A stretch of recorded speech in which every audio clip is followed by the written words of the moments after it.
Howdy friend, Sam Houston here, hoping you're living in high cotton. And if you're lucky enough to be in Texas, I know you're most of the way there. Now enjoy your daily dose of Texas history and Texas pride. Well, howdy friend, welcome back to the Feed Bandit podcast and your Texas History Roundup for September 18th. In 1842, Captain Matthew Caldwell sent Captain John C. Jack Hayes with 38 horsemen into San Antonio to draw out General Adrian Wool's forces. Instead of just a few coming out, about 400 to 500 Mexican cavalrymen responded. After a chase of several miles, the Texians took shelter in timber near Salado Creek, where they were joined by others. By this time, Wool's forces totaled about 1,500, but his attack was repulsed, with about 60 of Wool's men killed and only one loss on the Texian side. One of the Mexicans killed was Vicente Cordova. However, 53 men, led by Nicholas M. Dawson, coming to join Caldwell, were intercepted by Mexican troops, and most of them were killed. 2 days later, Wool evacuated San Antonio. This engagement was the last Mexican raid on the Republic of Texas.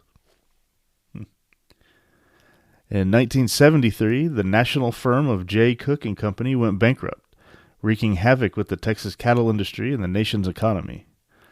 Texas drivers herding cattle to the railroads could not find buyers, and many ranchers went broke.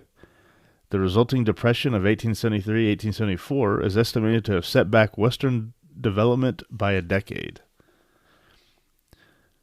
But notice, the government really didn't do much of anything at all to come in and save the day, so there was really no long-lasting issue because markets correct themselves, unlike what happened during the 1930s. In 1923, Stephen F. Austin State Teachers College opened in Nacogdoches with 158 students.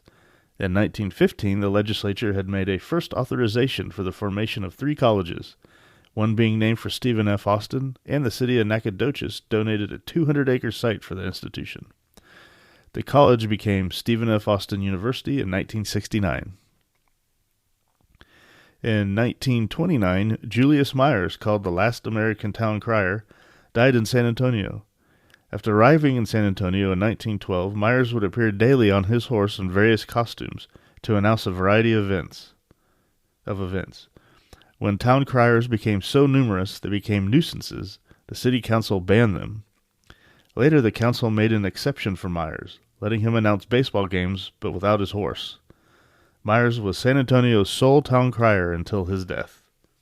Yeah, that would have been something to have heard.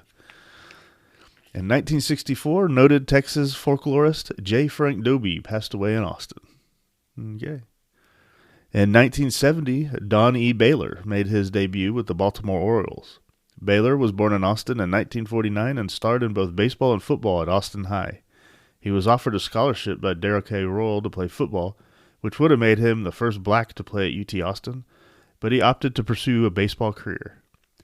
After a 29-year playing career, he was a major league manager for 10 years.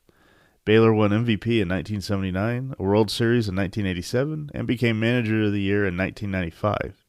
He is a member of the Texas Sports Hall of Fame. And in 1977, Thomas F. Tommy Kramer played his first game with the Minnesota Vikings. Kramer was born in San Antonio in 1953.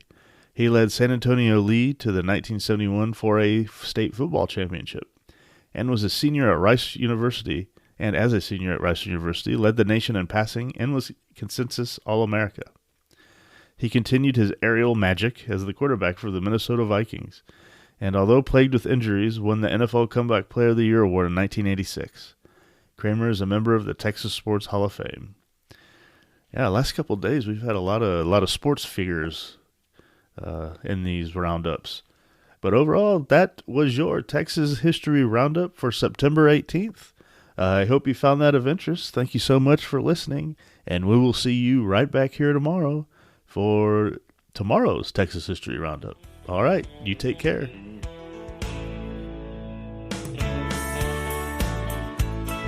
Well, there you have it. If you like our podcast, check us out at feedbandit.com. There you'll find awesome Texas First outdoors gear and apparel. Your purchase helps support the Bandits and keeps this podcast on the air, fighting for you and for Texas. Remember, preserve the tradition, protect the legacy. Until next time.